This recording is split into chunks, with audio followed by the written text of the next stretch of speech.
Magandang araw mga kaibigan. Good news po ang pag-usapan natin ngayon tungkol sa kaligtasan ng Pangulong Rodrigo Roa Duterte laban sa ICC. Bago lang nagpahayag si Secretary Boyeng Rimulya na posible daw, open daw ang gobyerno sa pakikipag-usap sa ICC sa pag-imbestiga sa war on drugs. May Pangulong Duterte. Ito po, may post si Jay Sonsa, isinare niya ang post ng Reuters tungkol sa ICC, tungkol din sa sanctions na gustong ipatong ng Trump administration laban sa ICC. So, basahin ko muna itong post ni Mr. Jay Sonsa, posted 6 hours ago. Sabi niya, "The idols of Trillanes, Matubato, Rimulya, Bersamin, De Lima, and Hontiveros, and others are shaking their knees." Meaning the ICC. Mga idol ito ni, yun, binanggit niya. Photos, meaning President of the United States, Trump's weeping of those concerned about African and Asian lives and governments. Their dollars are frozen delight. Tungkol po ito sa announcement, mayroon ng announcement ng Trump administration na mag-issue ng executive order para sa sanctions against ICC and their employees. So, hinihintay na lang natin ang paglabas ng executive order.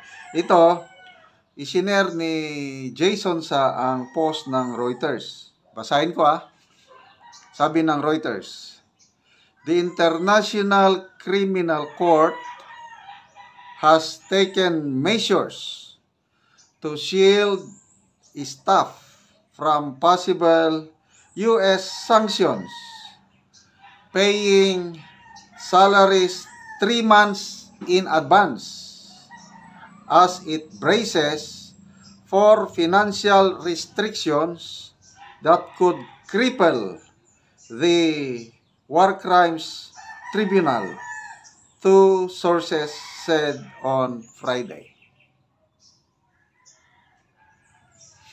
Okay, ito galing pa lang sa sources. Alam mo ang Reuters, international news agency, marami silang mga bubuwit o mga puting ahas. So, nalaman nila kasi bago pa umupo ang Trump administration, yun na yung nagsabi na may balita na mag-issue ng executive order ang Trump administration sanctioning ICC as a whole, as an institution, kasi parang kalaban ng Amerika ang ICC. Plus, ang mga staff nila, mga judges, prosecutors, and everybody connected, magkakaroon ng financial restriction, i-freeze ang assets ng ICC. Ang mga financial institutions worldwide wawarningan ng US na to cut off their transactions with ICC, otherwise kasama sila sa bibigyan ng sanction ng USA. Kaya ito, I hope na tama kasi allegation pa lang ito, sources ng Reuters, nalaman nila na ICC are now paying in advance, 3 months in advance ang salaries ng kanilang staff. Kasi once na mayroon ng executive order at nandyan na yung sanctions, hindi na makakasweldo, hindi na makakagalaw ang ICC. So, anong epekto nito kay Pangulong Rodrigo Roa Duterte? Of course, maliligtas siya. Kasi kung pupunta man sila dito na mag-imbestiga, hindi na sila makagalaw. Wala nang sweldo Warrant of arrest, ganun din. By the way, ang main purpose pala, bakit isanksyon ng Trump administration ng ICC is para proteksyonan si Israeli Prime Minister Benjamin Netanyahu at saka yung former defense chief nila na mayroong warrant of arrest galing sa ICC. Ganyan po mag-protect itong Trump administration sa kanilang alyado. So, in a way, matutulungan, mabinipisyuhan si PRRD, Senator Bato at iba pa, itong move na ito ng Trump administration. Kaya sabi ko, goodbye. Yan na, tama itong post ni Jason sa na crying time. It's crying time for yan na, Matubato, yung binanggit niya, Remulla, Bersamin, Dilima, Hontiveros, sino pa dyan, palagi na, pati yung meron yung abogada, si Attorney Conte, sabi niya kay Attorney Salpanilo, CUNICC. So, tingnan natin kung ito, binabantayan ko, marami ng executive order na pinirmahan ni President Trump. Up to now, wala pa akong na-monitor na executive order na nagpapataw ng sanctions against ICC and its staff. So, magbasa tayo sa mga comments, Comments. Marites Pasilan Kerubin, sabi niya, Trililing left the group, yabang kasi.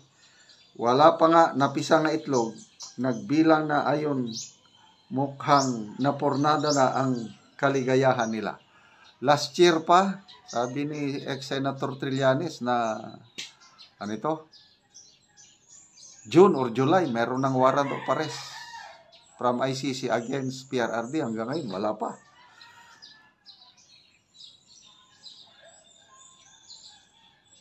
Ronald Añonuevo, sabi niya, wag muna kayo magsaya, sa dami daw ng nakulimbat.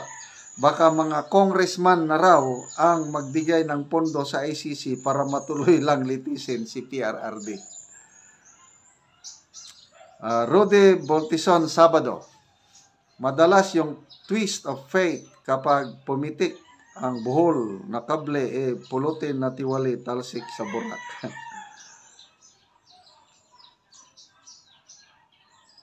Dalia Monro, isa sa nabanggit ni Trump yung sanction sa ICC kasi puro daw corrupt sila.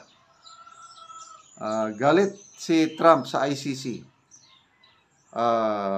Marnie Coronado Pera, sabi niya, Singapore nga, hindi rin member ng ICC since panahon ni Lee Kuan Yew. Iba talaga pag matalino ang leader. Ngayon ko lang nalaman na ang Singapore umalis din, hindi na nagpa-member sa ICC. Very good, Uncle Donald, sabi ni Julian Fay. Jackie Save, sabi niya, as I said, God will find a way kahit gaano pa kayo ka-powerful. So, pasalamat tayo kay President Donald Trump sa kanyang gagawin kasi ilalabas pa yung executive order, but to me, sure na ito kasi gusto niyang proteksyonan si Israeli Prime Minister Benjamin Netanyahu and incidentally mag-benefit si PRRD at iba pa niyang kasamahan. Okay. So, again mga kasamahan, salamat sa inyong suporta sa channel na ito. Yung ating konting income na itutulong natin sa Talaan Dig Tribe sa Bukidnon, panoorin yung video na ito na kung saan natutulungan natin sila sa pagpatayo ng kanilang bahay, bagong bahay o repair sa kanilang sira-sirang bahay. Salamat sa